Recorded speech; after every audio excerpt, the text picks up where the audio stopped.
Shalom, saudara yang dikasihi Tuhan Yesus Kristus. Selamat pagi, sedang bisa bertemu Anda kembali pagi hari ini.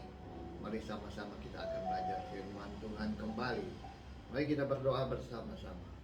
Bapa dalam sorga, kami berdoa pagi hari ini, Kau tenangkan hati kami untuk mendengar firman-Mu. Bapa yang bisa mengerti firman-Mu, hidup kami diubahkan menjadi baru Tuhan. Bahkan firman-Mu itu akan beri ketenangan batin di tengah situasi kami sekarang ini Tuhan. Dalam nama Tuhan Yesus Kristus kami berdoa. Amin, amin. Pagi hari ini saya akan sharing mengenai aman dalam perlindungan Tuhan. Aman di tengah situasi sesulit apapun. Khotbah pagi hari ini terambil dalam Mazmur pasal 27. Ya, kita akan belajar bagaimana kita bisa merasa aman di dalam Tuhan. Sekalipun situasi sekitar kita tidak menentu. Ada kita lihat berapa minggu terakhir ada perang lagi, saudara. Ya, di Ukraina diserbu oleh Rusia. Saudara, saya sedih sekali lihat, saudara, bagaimana orang-orang menderita, rumah-rumah dihancurkan, dan kota yang begitu indah sekarang berantakan. Dan sudah bisa bayangkan, saya baca sudah ada orang yang ibu-ibu yang melahirkan sudah di tengah perang, di bawah tempat parkir di bawah tanah. Saya bisa bayangkan betapa tidak enaknya saudara, dan banyak orang hidup dalam ketakutan. Tapi mari kita belajar dari firman Tuhan. Tuhan juga masih bisa memberi kekuatan di tengah badai atau perang sekalipun. Amin. Saya bacakan buat saudara di pasal yang pertama. Ayat yang pertama. Tuhan adalah terangku dan keselamatanku. Kepada siapakah aku harus takut? Tuhan adalah benteng hidupku. Terhadap siapakah aku harus gemetar? Ketika penjahat-penjahat menyerang aku untuk memakan dagingku, yakni semua lawanku dan musuhku, mereka sendirilah yang tergelincir dan jatuh. Sekalipun tentara berkemah mengepung aku, tidak takut adikku. Sekalipun timbul peperangan melawan aku, dalam hal itu pun aku tetap percaya. Nah, apa rahasia Daud, saudara, memiliki rasa aman di dalam Tuhan, saudara? Yang pertama, saudara, dia tetap berpegang teguh kepada Tuhan. Dia tetap bergantung kepada Tuhan. Tidak peduli bagaimana keadaan sekelilingnya, saudara. Dia tidak bergantung, tidak berfokus kepada masalahnya, saudara. Perhatikan ayat yang dia hadapi saat itu, saudara. Dia katakan, bahkan ketika penjahat-penjahat menyerang aku untuk memakan dagingku, saudara. Nah, kemungkinan besar dia ingat, saudara, waktu dia melawan Goliat, saudara, ya. Goliat pernah berkata kepada dia, ya, Goliat 2 kali lebih besar dari dia, dan seorang tentara yang sudah berpengalaman berperang. Dan Daud adalah orang gembala domba saja, saudara. Ya, dan dia wajahnya kemerah-merahan, saudara, ya. Bukan seorang yang berbadan kekar, ya, yang seperti kalian lihat dalam seorang tentara. Makanya Goliat bilang, mari kamu kesini, nanti saya akan berikan dagingmu kepada burung-burung untuk dimakan. Daud mengingat peristiwa itu kemudian besar. Tetapi saudara, dia berkata, kalau Tuhan yang menjadi kota benteng, Tuhan yang menjadi perisaiku, kenapa aku harus takut? Ya, sekalipun timbul peperangan melawan aku, dalam hal itu pun aku tetap percaya. Saudara, Daud mengalami masa-masa yang tidak menyenangkan dalam hidupnya. Dia memimpin orang-orang Israel kemudian, saudara, ya, untuk mengalahkan musuh-musuh yang ada di sekitar mereka. Saudara, dia tahu bagaimana rasanya dikejar-kejar tentara, saudara. Ya, ada peperangan di sebelahnya, saudara. Tapi pada waktu dia dalam kesulitan seperti itu, dia berkata, kalau Tuhan adalah terangku dan keselamatanku, Tuhan yang akan menyelamatkanku, Tuhan adalah benteng hidupku, terhadap siapakah harus bertahan? Ketergantungannya kepada Tuhan itu, saudara, ya, membuat dia tetap kuat di tengah situasi seburuk, saudara. Nah, kalau kita tahu bahwa Daud dalam hidupnya mengalami banyak pergumulan, saudara, ya, dikejar musuh, bahkan sebelum dia menjadi raja, dia akan dibunuh oleh Saul. Tapi Daud tetap berpegang teguh kepada Tuhan. Itulah yang menjadi kekuatan dalam hidupnya. Ada orang pepatah mengatakan begini, saudara, don't magnify your problem, but magnify your God.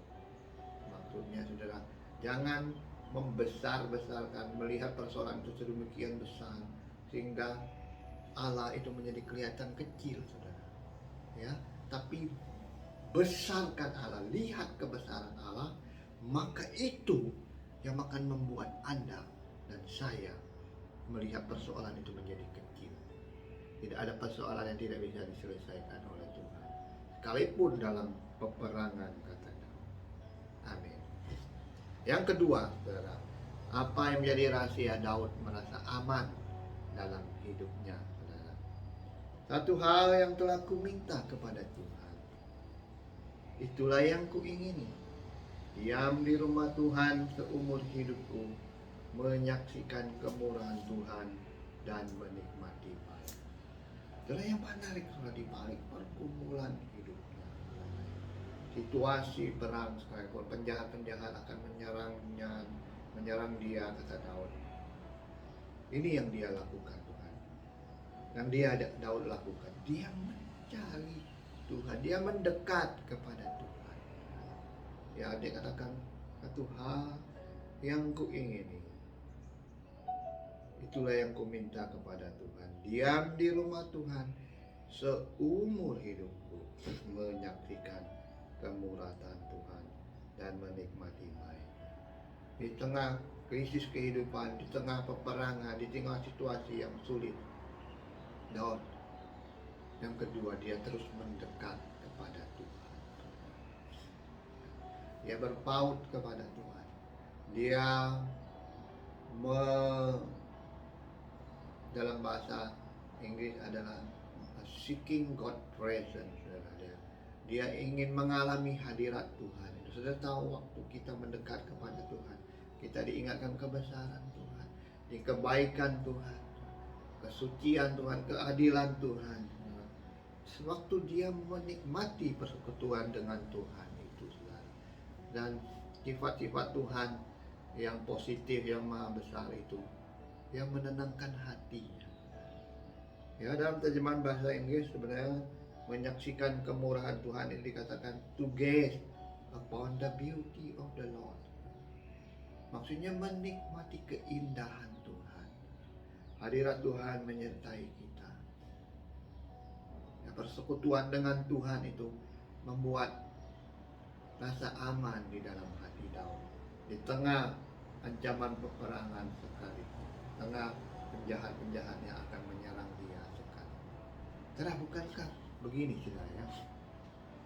Kalau kita bersekutu atau bergaul dengan orang-orang yang misalnya suka mengkritik, ya, atau bergosip, kita kan terpengaruh, sudah merasa tidak tenang, gelisah, bahkan kita juga cenderung menjadi orang yang suka komplain, yang suka mengkritik juga, akhirnya menjadi negatif, saudara. Tapi beda kalau saudara coba ketemu dengan orang yang suka tertawa, ya, sudah ketemu teman yang suka membuat joke, buat lelucon, bukankah kita senang, saudara? Kita terasa terhibur, dan biasanya kita senang berasa dengan orang-orang seperti itu, karena kita merasa rileks, ya, kita merasa disegarkan, saudara, karena ketemu bersekutu dengan orang-orang yang periang, yang suka tertawa. Nah, saudara, kalau saudara menghabiskan waktu dengan Tuhan, ya, bukan hanya mengucapkan, saya memahami saudara, ada orang memahami waktu kita sudah berdoa, mengucapkan apa yang keperluan kita, amin, sudah. Bukan seperti itu, saudara. Maksudnya ada persekutuan dengan Tuhan. Saudara bangun waktu, kadang mungkin juga tidak ada keperluan, saudara ingin mengenal Tuhan, saudara membaca firman-Nya, mendengar melalui baca firman-Nya dan memuji Tuhan, saudara, itu akan memberi rasa damai, ketenangan dalam hati kita. Nah, kita lihat di tengah persekutuan dengan Daud, ya, ketika Daud bersekutu dengan Tuhan di tengah situasi yang sesulit apapun, apa yang terjadi, saudara, dengan kehidupan atau di dalam hati Daud? Maaf, ayat 5 berkata demikian, sebab ia, Tuhan, melindungi aku dalam pondoknya pada waktu bahaya. Ia menyembunyikan aku dalam persembunyian di kemahnya. Ia mengangkat aku ke atas gunung batu. Maka sekarang tegaklah kepalaku mengatasi musuhku di sekelilingku. Dalam kemahnya aku mau mempersembahkan korban dengan sorak-sorai, dan aku mau menyanyi dan bermazmur bagi Tuhan. Dan di tengah-tengah, ya, persoalan, di tengah ancaman musuh, saudara, bahkan peperangan sekalipun, ya, Daud berkata di sini, ya saudara, waktu dia menghabiskan waktunya bersama dengan Tuhan, bersekutu, mengingat karakter Tuhan, sifat-sifat Allah yang baik, maha kuasa, peduli dengan kita, ada iman yang timbul dalam hatinya, saudara. Di tengah ancaman bahaya maut dalam hidupnya, saudara, akhirnya dia berkata, sebab dia, Tuhan, melindungi aku dalam pondoknya dalam waktu bahaya. Jadi dia tidak menjadi takut sekarang itu ada bahaya. Dia katakan ada Tuhan yang melindungi, saudara. Tuhan yang akan melindungi dalam pondoknya, dalam bahasa Daud. Maksudnya Tuhan akan melindungi, ya, apapun pengertian kita, dengan tembok, saudara, ya. Tapi setelah Daud adalah pondoknya, ya, perlindungan Tuhan dalam hidup kita. Kita merasa, hati kita merasa ditenangkan waktu kita bersekutu dengan Tuhan. Maka bukan hanya itu, saudara. 6 berkata, maka sekarang tegaklah kepalaku mengatasi musuhku di sekelilingku.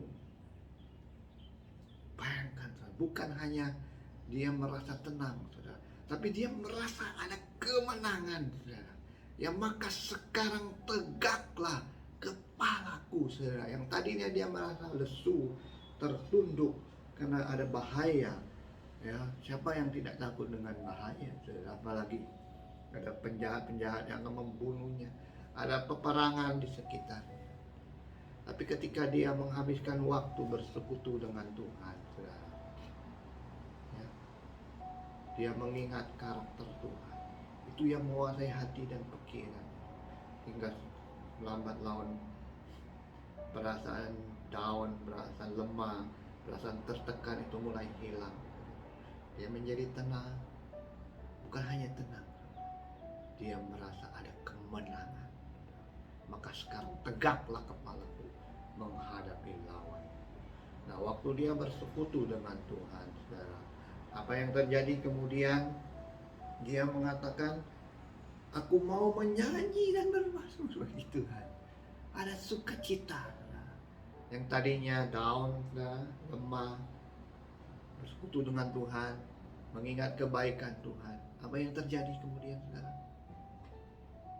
Dia tidak hanya merasa berkemenangan, tapi kemudian dia bersukacita.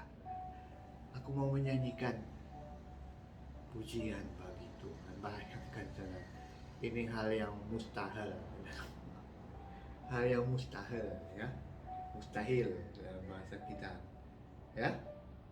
Bagaimana mungkin di tengah ancaman bahaya musuh kita bisa masih bernyanyi memuji Tuhan, ya. Kita masih bisa ada duka cita di tengah badai, masih ada merasa menang di tengah ancaman musuh. Padahal musuhnya jelas lebih banyak dari pasukan Daud, dari Daud sendiri, saudara. Ya, tapi dia merasa berkemenangan. Kenapa? Saudara, karena dia tidak lihat persoalannya, dia tidak lihat ya kalau kekuatannya si terbatas. Ya, seperti saya sampaikan tadi, saudara, Daud orang yang wajahnya kemerah-merahan, kata firman Tuhan, yang tidak punya fisik yang menurut saya yang keker, ya seperti sanak saudara, seperti anggota keluarganya yang lain. Sudah ingat waktu Daud Samuel kan memilih orang-orang yang diurapi raja, nah orang tuanya memberikan saudara-saudaranya yang badannya tinggi-tinggi.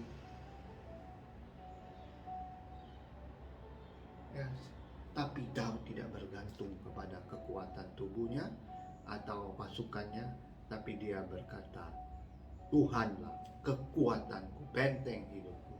Pada siapa harus takut, hingga kemudian timbul iman, maka sekarang tegaklah kepalaku menghadapi lawan.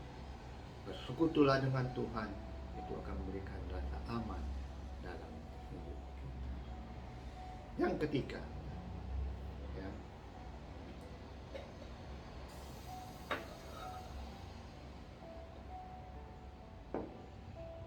sorry saudara, ini baru sembuh dari COVID sebenarnya. Ya, puji Tuhan, Tuhan sudah menyehatkan kembali, ya, sekarang bisa tegak dan berkorban kembali. Yang ketiga, saudara, apa yang memberikan rasa aman dalam hati kita, saudara? Ya, yang bisa memberikan rasa aman seperti yang dialami Daud di tengah peperangan atau kesulitan hidup sekalipun. Ayat 8 berbunyi demikian, saudara. Hatiku mengikuti firman-Mu, carilah wajahku, maka wajah-Mu ku cari, ya Tuhan. Nah, saudara, yang kedua tadi saya mengatakan kita bisa aman kalau kita bersekutu dengan Tuhan. Nah, pada bagian ini menekankan carilah wajahku, carilah wajah Tuhan di tengah kesulitan, bahaya, ancaman dalam hidup kita. Maksudnya apa, saudara? Nah, waktu kita bersekutu dengan Tuhan, memang kita mengingat kebaikan Tuhan, saudara, dan kita dikuatkan, kita bisa bersukacita kembali, saudara, ya. Nah, tapi ada kadang, saudara, ya, terkadang kita sebelum itu terjadi, saudara, ya, sebelum kita dapat kekuatan baru dari Tuhan, ada kelepasan, ya, kadang kita sudah mundur, saudara. Ya, kita merasa benar nggak ya Tuhan ini akan menolong.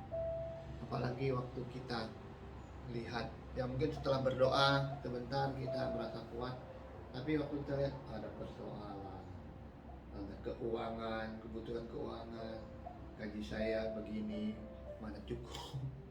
Kemudian ya persoalan rumah tangga atau persoalan di Indonesia, keluarga kapan diselesaikan, kapan hubungan ini dipulihkan.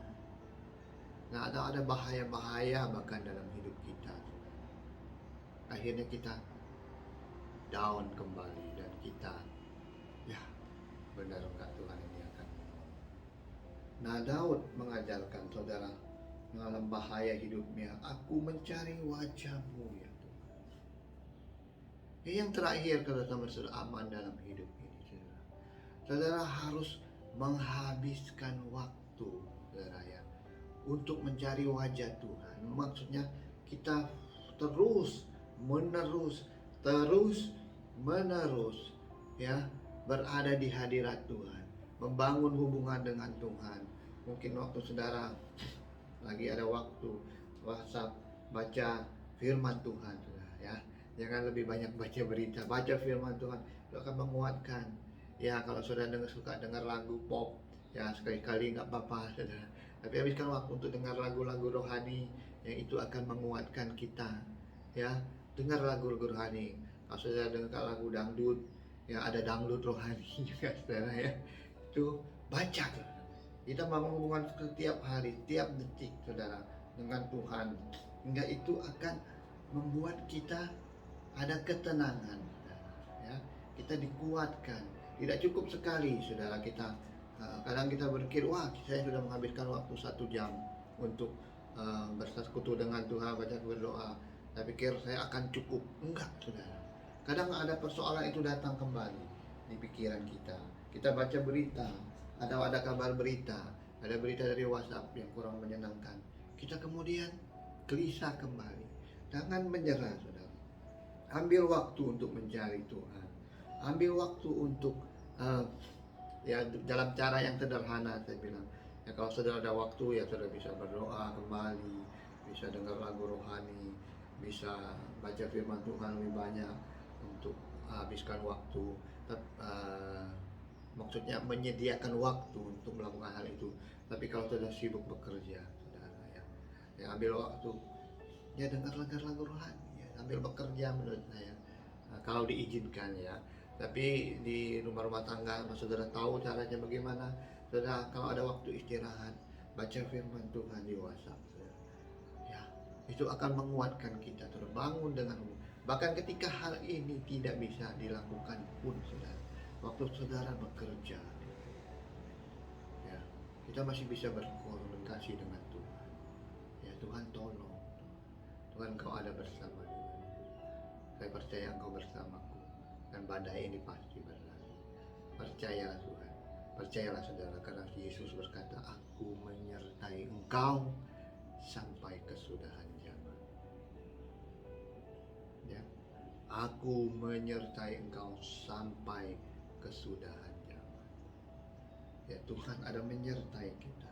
Saya suka SMS anak-anak saya ketika mereka dalam perjalanan pulang. Umumnya kadang kita bilang take good care, ya. Tapi saya ingat ada judul lebih bagus kalau saya bilang GWS, God with you. Sorry, GWU, God with you. Tuhan menyertaimu. Ya, sudah ada banyak hal kalau saudara lupa kadang, saudara, ya. Apakah Tuhan bersama saudara dengan tidak? Ya, dulu ada di gelang what would Jesus do. Saudara bisa lakukan apa, saudara? Saudara bisa tulis, ya, kalau mau, ya, Tuhan menyertaiku, di catatan kecil, saudara. Ya, menurut saya di tangan juga nggak apa-apa kalau saudara lagi down. Kan nggak apa-apa, saudara, ya. Bukan untuk menjelek-jelekan tangan kita, tapi kita lagi membutuhkan. Atau kalau saudara tidak mau, saudara tulis di note kecil, ya, Tuhan selalu menyertaiku. Ketika saudara down, bahkan saudara mungkin kadang lupa ada kertas itu. Tapi saya percaya kalau saudara lagi down, Tuhan akan gerakan saudara untuk membacanya. Tuhan menyertai, Tuhan akan menolong hidupku. Ya, saudara ingat, saudara, saya pernah sampaikan dulu, saudara. Saudara ingat cerita mengenai mengenai Yusuf, ya. Bahkan di tengah ketika dia menjadi budak, Tuhan menyertainya, membuat dia berhasil. Dan penyertaan Tuhan itu, saudara, bukan hanya, ya, Yusuf yang melihat itu. Firman Tuhan mengatakan bahkan majikannya Potifar bisa melihat penyertaan Tuhan di dalam hidup Yusuf. Luar biasa, saudara. Orang melihat ada Tuhan dalam hidup kita. Dan itu yang buat kita berhasil dalam hidup ini dan mengatasi kesukaran, rasa tidak aman di dalam hidup kita.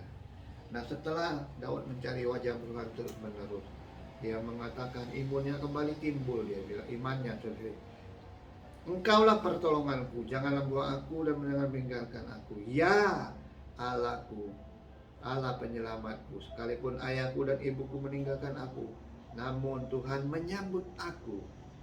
Tunjukkanlah jalanku, tunjukkanlah jalanmu kepadaku, ya Tuhan. Dan terakhir, saudara, ayat 13, sesungguhnya aku percaya akan melihat kebaikan Tuhan di negeri orang-orang yang hidup. Nantikanlah Tuhan, kuatkanlah dan teguhkanlah hati. Ya, nantikanlah Tuhan. Ada waktunya, saudara, kadang persoalan hidup kita belum terselesaikan. Tapi waktu kita ada di hadirat Tuhan, kita dapat kekuatan, ya. kita dapat kekuatan baru. Persoalan itu belum selesai, ya, krisis belum selesai, mungkin ancamannya juga masih ada. Tapi firman Tuhan yang berkata, Daud mengingatkan, nantikanlah Tuhan. Kata nantikanlah ini juga mengandung pengertian harapkanlah Tuhan. Harapkanlah pertolongan Tuhan. Seperti saudara berharap misalnya hari-hari ini, saudara pagi hari ini kalau saya lihat masih mendung. Saudara masih percaya bahwa besok akan ada matahari? Kita tidak lihat mataharinya saudara pagi. Tapi pengharapan kita akan pertolongan itu. Tuhan itu pasti itu saudara. Pasti besok fajar matahari akan terbit kembali. Sepasti itulah pertolongan Tuhan. Dan itulah yang akan memberikan rasa aman dalam hidup kita. Firman Tuhan berkata, orang yang menanti-nantikan Tuhan, orang yang berharap kepada Tuhan akan mendapatkan kekuatan baru. Orang yang menantikan Tuhan akan mendapatkan kekuatan baru. Amin. Mari kita terus mendekat kepada Tuhan. Carilah wajah-Nya. Ambil waktu di tengah badai kehidupan kita. Jadi ingatkan saudara, kita dihadapkan dengan krisis COVID yang berkepanjangan ini.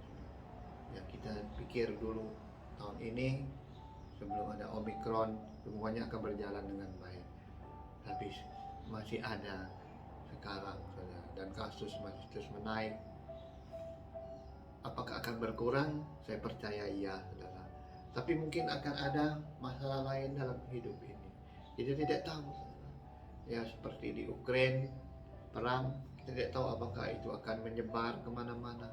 Kita berdoa tentu tidak terjadi, tapi apapun itu saudara, di tengah ketidakpastian hidup saudara, mari ingat ini baik-baik. Di tengah ketidakpastian hidup, di tengah ancaman penjahat-penjahat, di tengah ancaman peperangan sekalipun, seperti yang dialami oleh Daud.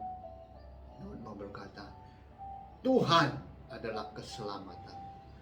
Tuhan adalah kota bentengku. Kenapa aku harus takut kepada persoalan atau orang-orang yang ada di situ? Mendekat terus kepada Tuhan. Cari wajah-Nya. Bersekutu dengan Tuhan. Maka engkau akan merasa aman, tenang, sukacita, bahkan hidup berkemenangan.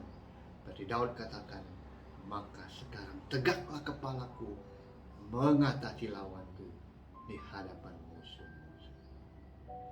Mari kita berdoa. Tuhan, terima kasih firman-Mu adalah kekuatan bagi kami. Engkau ingatkan Tuhan, Engkaulah kota benteng, tempat perlindungan kami, tempat perteduhan kami Tuhan. Engkau gembala kami, akan memberi ketenangan dalam jiwa kami. Ceraikan firman, beri ketenangan kepada setiap teman-teman kami yang mendengarkan firman Tuhan. Terima kasih Tuhan. Dalam nama Tuhan Yesus kami berdoa. Amin. Tuhan berkati saudara. Sampai bertemu.